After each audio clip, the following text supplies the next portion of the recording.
제20대 대통령 선거일이 이제 3일 앞으로 다가왔습니다. 이번 대선이 여러 가지 생각하지 못한 변수들이 많다. 이런 선거는 저도 참 겪습니다. 여러모로 역대급이라는 이번 대선. 각종 여론조사 발표도 쏟아졌습니다. 여론조사 홍수라고 할 수가 있겠죠. 여론조사 결과가 선거에 미치는 영향이 굉장히 크죠. 그런데 대선 여론조사는 우리 눈에 보이는 게 전부가 아니라는데요. 공표 금지 기간 중에도 조사는 해요. 단지 공표는 안 할 뿐이지. 그런 조사로 저 뒤에 음모론이 있는 거 아니야? 그 생각이 들 정도로. 지난 대선에 비해 폭발적으로 증가한 여론조사 홍수 속 우리는 과연 무엇을 보고 또 얼마나 믿어야 할까요?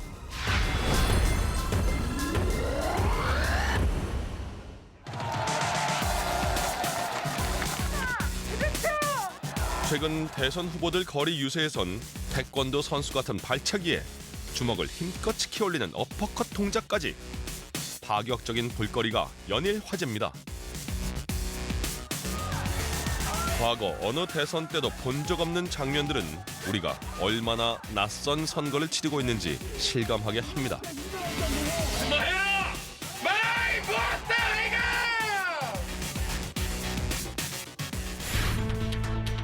이번 대선에선 각종 여론조사 결과 역시 이례적이라는 평가가 많습니다.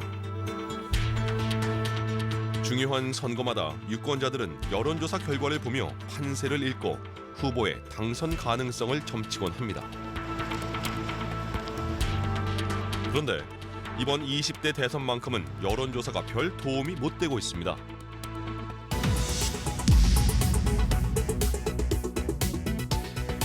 어느 후보도 압도적 우위라고 장담할 수 없는 안개 속 판세. 살얼음 파는 승부를 펼치고 있습니다. 3월 9일에 치러질 20대 대선은 그 어느 때보다도 정말 초초박빙이고 예측하기 힘듭니다. 하루 상간에도 지지율이 어떤 이슈 쟁점이 되느냐에 따라서 지지율이 크게 변합니다. 그러니까 굉장히 지지율이 혼란스러운 상황이 되는 거죠. 이재명, 윤석열 두 양강 후보의 여론조사 결과는 그야말로 박빙입니다. 한국갤럽이 지난해 11월부터 실시한 10번의 조사에서 두 후보는 서로를 오차 범위 밖에서 각각 2번씩 앞질렀고 동률을 기록하거나 1%포인트 내외 근소한 차이에 그친 적도 5번이나 됩니다. 역대 대선에선 2002년 노무현 전 대통령을 제외하고 선거 100일 전 여론조사에서 지지율 1위를 한 후보가 모두 최종 당선을 거머쥐는 결과가 나왔습니다. 이런 선거는 저도 처음 겪습니다. 지난 그 100일 전에 이제 100일 전 결과가 실제 결과랑 비슷했다. 또 70일 전, 50일 전, 심지어 30일 전에도 났었는데 이번 같은 경우는 아직도 표심을 정하지 못한 유권자들이 있기 때문에 그만큼 이제 요동치고 불확실성이 높다는 건데요. 선거일이 다가오는 막판까지 접전이 계속된 이유로 전문가들은 유력 후보의 검증 문제를 꼽습니다. 과거에는 사실상 후보 검증이 거의 끝난 시점이에요. 이 유권자들이 후보에 대한 판단을 어느 정도 할 수가 있어요. 그런데 이번 대선의 가장 큰 특징은 민주당의 경우 이재명 후보도 정치 생활을 좀 했지만 사실상 변방에 있었던 인물이고 윤석열 후보는 아예 정치 신인이에요. 아무리 유권자들이 열심히 알려가고 본인들이 알려서도 지금 유권자들이 두 후보에 대해서 정확하게 파악하지를 못하고 있다고 보시면 될 겁니다. 후보마다 지지율에 영향을 미칠 변수가 너무 많다는 지적도 많습니다. 이번에 변동성이 큰 이유 중에 하나는 후보자들의 안정성이 좀 떨어지는 측면이 있는 것 같아요. 다른 선거에 비해서 어떤 특정한 이슈가 생기면은 그거 영향을 받고서는 지지율이 많이 변동하는 이런 측면도 있지 않을까.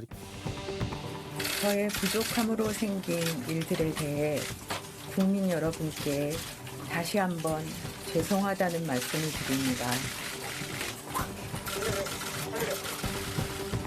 남편이 대통령이 되는 경우라도 아내의 역할에는 충실하겠습니다. 부디 노여움을 거두어 주십시오. 끊임없이 불거진 각종 의혹으로 유권자가 표심을 정하기가 쉽지만은 않은 상황. 예비 대통령 그 와이프분들 이분들의 이제 논란 이게 가장 크게 좀 기억에 남습니다. 친인척이나 가족들 간의 가정사? 대선 후보들 싸움인데 왜 영부인 싸움이 됐나? 이분 공약과 정책이 부족했던 점도 여론 형성을 더디게 했는데요. 법정 TV 토론이 3차례 열렸지만 유권자의 기대엔 못 미쳤습니다. 정치 보복하겠다. 또 예를 들면 뭐 검찰 이렇게 키워가지고 어떻게 진짜 뭐 겁을 국물도 없다 이런 소리 하면서. 그 제가 안 한 얘기를 저렇게 됐습니다. 거짓말을 그러면 하시니까 저는 성남시장이나 경기지사 하면서 하신 그런 부정부패에 대해서 제대로 답을 하시죠. 딴 얘기 하지 마시고. 엉뚱한 거 답을 하는 거는 원래 엉뚱한 옳지 않은 답하고 겁니다. 내빼는 데는 우리 답을 먼저 하세요. 아니십니까? 이재명은 힘든 겁니다. 20, 30대 청년들을 잡기 위해 이색 공약을 쏟아내던 것도 잠시. 정작 국정 운영에 큰 그림을 담은 대선 공약집은 늑장 발표하며 정책 없는 선거라는 오명을 얻기도 했습니다. 저 중요시 여기는 게 후보자들 의견, 정책 방향이 가장 궁금했는데 대선 토론이 잘 되지 않았던 게 후보들 공약들을 조금 더 정리해보고 싶어서. 이번 선거만큼 정책 이슈가 사라진 선거가 없다고 생각을 해요. 어떠한 선거도 사실은 보수냐 진보냐 뭐 또는 여냐냐를 떠나서 하나의 그 이슈 싸움이 이뤄졌거든요. 그런데 이번엔 기억나는 것이 없어요. 특히 이번 대선 기간 동안 여론조사 때문에 더 혼란스럽다는 유권자도 많았습니다.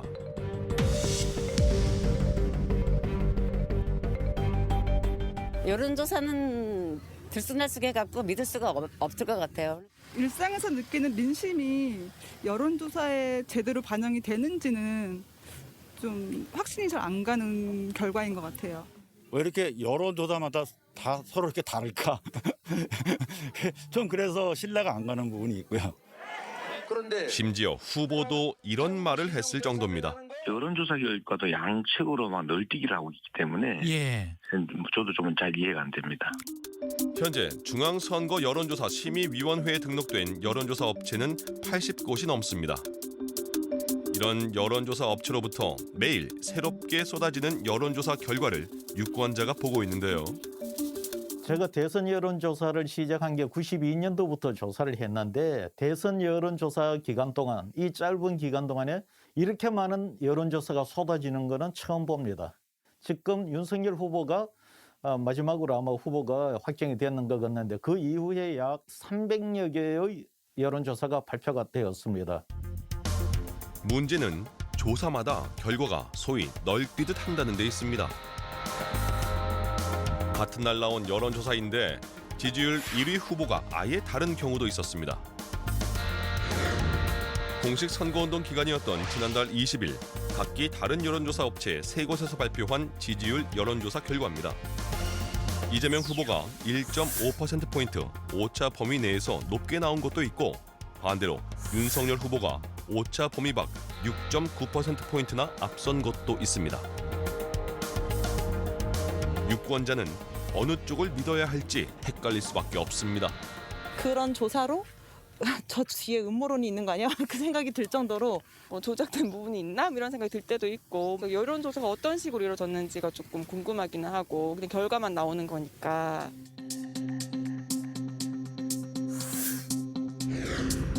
조사 결과에 차이가 발생하는 이유는 업체마다 조사 방식이 다르기 때문입니다. 조사원이 직접 질문하는 전화 면접과 기계음이 이를 대신하는 자동 응답, 즉 ARS 방식이 있는데요. 우리가 여론조사라고는 부르지만 실제 방법을 놓고 보면 완전히 다른 방법이에요.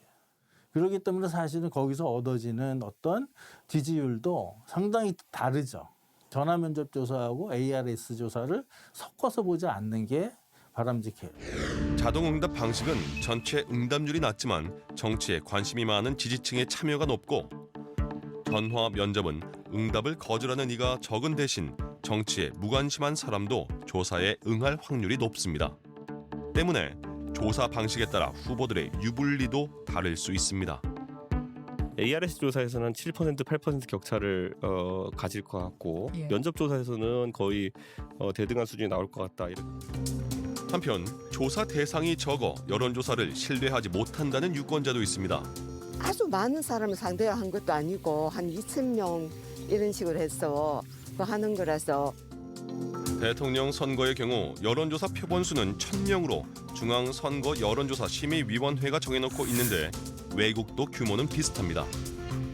미국도 일본도 전국 단위 지표에서는 보통 1,000명을 하거든요. 적어도 그 어느 정도 특징을 볼 수 있는 유의미한 수치의 표본이라면 최소 1,000명은 돼야 된다라고 하기 때문에 여론조사 심의위원회에서도 대통령 선거에 한해서는 1,000명을 할 것을 권하고 있습니다.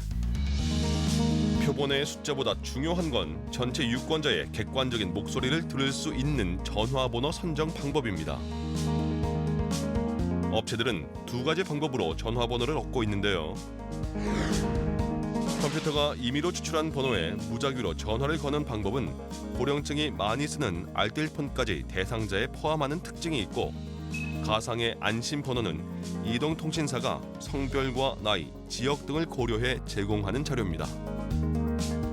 그 유권자가 어떤 유권자인지를 알고 전화를 거는 것이 가장 정확하기 때문에 저희가 안심번호를 이용하는 조사가 바람직하다. 그리고 대표성이 있는 샘플을 얻기에 더 좋다라고 말씀을 드리고, 기계가 사람을 접촉하는 것보다는 면접원이 직접 접촉을 해서 다양하게 질문을 던지는 방식이 더 좋은 결과를 얻지 않을까라고 생각을 해서 더 신뢰하고 있습니다. 여론조사를 밤에 했는지 낮에 했는지, 전화를 여러 번 걸어 응답을 끝까지 받았는지, 또 질문 순서에 따라서도 결과는 영향을 받습니다. 하지만 보통의 유권자가 이 많은 요소를 고려해가면서 여론조사 결과를 해석하기란 결코 쉬운 일이 아닙니다. 그 많은 변수들은 사회과학을 전공을 하고 이 부분에서 많이 그 연구를 한 사람들만이 지지율이 이 조사는 이렇게 나올 수밖에 없다 판단을 할 수가 있어요. 전공을 하지 않는 일반인들이나 또는 이런 데 대해서 그냥 결과만 보는 시청자들 입장에서는 조사 시점의 변수와 조사 방법의 그 다양한 이 방법론을 알 수가 없습니다. 이 밖에 요즘의 대선 여론조사는 선거 전 지지율이 실제 투표 결과와 다른 경우가 많다는데요. 여론조사에 대한 신뢰를 떨어뜨리는 또 다른 원인이 됩니다. 대체 어떤 차이가 있을까요? 사실 우리가 지금 하는 여론조사는 현재 상황에서 각각의 그 유권자들이 어떤 상황, 어떤 생각들을 하고 있는지를 파악하는 데 목적이 있지, 선거 결과가 어떻게 될지를 예측하는 그런 목적으로 우리가 여론조사를 하고 있지는 않아요. 전체 유권자 집단하고 투표자 집단은 다르거든요. 왜냐하면 전체 유권자 중에 투표율이 80%, 70% 이 정도 되는 거기 때문에 과연 이 사람이 투표할 사람인지, 만약에 투표장에 간다 그러면 어떤 후보를 지지할 가능성이 높을 것인지를 우리가 통계적으로 모델링을 해서 분석을 하는 거예요. 전문 용어로는 판세조사와 예측조사로 구분하는데요. 선거 전 지지율은 그때 당시의 판세조사 결과인 만큼 선거 결과를 예측한 거라고 착각해서는 안 된다는 얘기입니다. 우리나라에선 제13대 대선 당시 한국갤럽이 최초로 예측조사를 진행해 높은 적중률을 보인 바 있습니다. 한국 여론조사의 효시이자 대표적인 성공 사례로 꼽힙니다. 지금 현재 조사기관 중에 아무도 예측조사를 안 합니다. 국민들 입장에서는 선거 여론조사를 그렇게 많이 했는데 어떤 게 더 정확한지에 대해서 최종적으로 볼 수 있는 유일한 잣대는 예측조사거든요. 만약 그게 진행된다면, 예측조사가 진행된다면 지금 현재 조사에 대한 그런 국민들의 어떻게 보면 불신 또는 어떤 약간 그 의혹, 이런 부분들이 저는 일거 해소될 수 있다고 생각합니다. 하지만 빈틈이 있는 여론조사라도 대선을 앞둔 후보와 선거 캠프에선 조사 결과에 촉각을 곤두세웁니다. 심지어 여론조사 수치를 끌어올리기 위해 지지층에게 적극 참여를 당부하는 등 일종의 장외전도 꽤나 치열합니다. 신문을 보시면 정치에 관심이 없는 분들도 어떤 후보가 몇 프로 나왔는지에 대한 거를 확인하고 싶은 그런 마음은 있을 거예요. 그거에 영향을 받든 안 받든 어떻게 보면 내가 어떤 후보를 고를 건가, 그리고 내가 지지하는 후보가 지금 어떤 상태인가를 판단하는데 굉장히 중요한 지표고요. 실제로 이제 부동층들이나 여론조사 결과에 의존해서 최종적인 투표 선택을 하는 그런 유권자층도 일부 있을 것입니다. 여론을 보여주는 조사지만 한편으론 여론조사가 거꾸로 여론을 만들 수도 있다는 뜻입니다. 특히 투표할 후보를 정하지 못한 부동층 유권자일수록 더욱 그렇습니다. 아직 못 정했어요. 네, 할 예정입니다. 사실 마음에 드는 후보가 잘 없어요. 누굴 찍어야 될지 모르겠고. 이럴 때 여론조사에서 특정 후보가 우위를 점하면 표심이 기울 수 있는 데다 코로나19로 단절된 환경 역시 여론조사 결과를 더 주목하게 만들었습니다. 코로나 때문에 여러분들을 만나서 어떤 후보를 선호하는지 말할 수가 없는 이런 상황에서는 더더욱이나 나와 비슷한 사람들이 어떤 생각을 하는지를 확인하는 굉장히 중요한 어떻게 보면 신호라고 볼 수 있죠. 그래서 여론조사가 정치에 또 그리고 선거에 미치는 영향은 굉장히 크다. 그래서 선거 여론조사는 모든 과정을 중앙선거 여론조사 심의위원회에서 철저히 관리하고 있습니다. 투표 6일 이내 실시한 여론조사는 공표를 금지하는 이른바 깜깜이 기간을 정해놓는 것도 같은 이유에서입니다. 이번 대선에선 지난 3일부터 결과가 발표되지 않고 있죠. 꽤 연원은 멀리 거슬러 올라가요. 여론조사에 의해서 어느 한쪽이 앞선다더라 또는 치고 올라온다더라 하면은 좀 당선에 불안을 느낀 사람들이 여론조사 결과가 너무 광범위하게 자꾸 퍼져나갈 때 또 다른 파생 부수 효과를 가져온단 말이에요. 와전도 생기고. 그래서 정하지 못한 사람들에게 표심에 영향을 줄까 봐 아예 여론조사 공표를 금지한다. 그래서 처음엔 이게 한 달이었어요. 이 깜깜이 기간마다 우리나라 선거판은 요동쳤습니다. 제14대 대선 일주일 전엔 김기춘 전 법무부 장관이 김영삼 후보의 당선을 위해 지역 감정 조장을 모의한 이른바 초원 복국 사건이 있었고, 지난 16대 대선 때는 투표 하루 전 정몽준 후보가 노무현 후보에 대한 지지 철회를 선언하기도 했습니다. 또 17대 대선 당시 이명박 후보의 BBK 발언이 담긴 동영상이 공개된 것 역시 이 깜깜이 기간에 벌어진 일이었습니다. 그리고 이번 20대 대선에선 여론조사 공표 금지 첫날 윤석열, 안철수 후보 단일화가 전격적으로 이루어졌습니다. 국민 앞에서 겸허하게 약속합니다. 저 안철수는 윤석열 후보를 지지하기로 했습니다. 저 윤석열은 안철수 후보의 뜻을 받아 반드시 승리하여 함께 성공적인 국민 통합 정부를 반드시 만들고 성공시키겠습니다. 그때마다 이 제도가 오히려 달라진 민심을 읽지 못하게 함으로써 유권자의 알 권리를 빼앗았다는 논란이 일었습니다. 사실은 공표 금지 기간 중에도 조사는 해요. 단순히 공표는 안 할 뿐이지. 그럼 일부 어떤 사람들은 그 정보를 지금 사실은 갖고 있다는 뜻이거든요. 그럼 이거는 사실은 정보의 불균형이라는 측면도 있어요. 별로 바람직하지 않죠. 여론조사 기관들은 계속 여론조사를 하죠. 다만 이제 발표를 하지 못할 뿐이기 때문에 참고하는 거죠. 연구하는 거죠. 깜깜이 기간 동안에 깜깜이 기간 첫째 날, 셋째 날, 그다음에 다섯째 날 투표에 대한 표심이 어떤 식으로 움직여갔는지를 분석을 할 수가 있는 거죠. 연구 차원에서. 선거 전 여론조사 공표를 금지하는 기간, 다른 나라에도 존재하고 있을까요? 미국을 비롯한 대부분의 선진국에서는 이 공표 금지 기간 자체가 없습니다. 있더라도 예를 들면 뭐 이탈리아가 조금 길게 14일 정도 있는 편인데 스페인이 5일, 이스라엘 5일, 프랑스 2일, 뭐 노르웨이 1일 뭐 이런 식으로 그 공표 금지 기간이 대단히 짧은 편입니다. 또 요즘은 사전 투표가 활발하고 각종 정보도 많아져서 이렇게 여론조사를 제한하는 건 다소 시대착오적이란 지적도 나옵니다. 지금은 이제 뭐 인터넷과 다양한 소스를 통해서 사실상 여론에 준한 그런 정보들을 얻을 수 있기 때문에 공표 금지 기간을 굉장히 줄이는 게 맞다. 이제 여론조사 결과라는 것은 유권자들한테 일종의 정보를 주는 거거든요. 지금 전반적인 흐름이 어떤지 이걸 정보를 주는 거기 때문에 사실은 굳이 6일 전부터 정보를 차단할 이유는 없고 공표금지 기간을 완전히 없애든지 아니면은 대폭 단축시키는 이런 게 필요하겠죠. 투표일이 임박해 오면서 선거전은 한층 가열되고 있습니다. 이재명이 대통령이 민주당은 과거와는 확실하게 다를 것이다 말씀드립니다. 여러분과 함께 바꾸겠습니다. 정권 교체해내겠습니다, 여러분.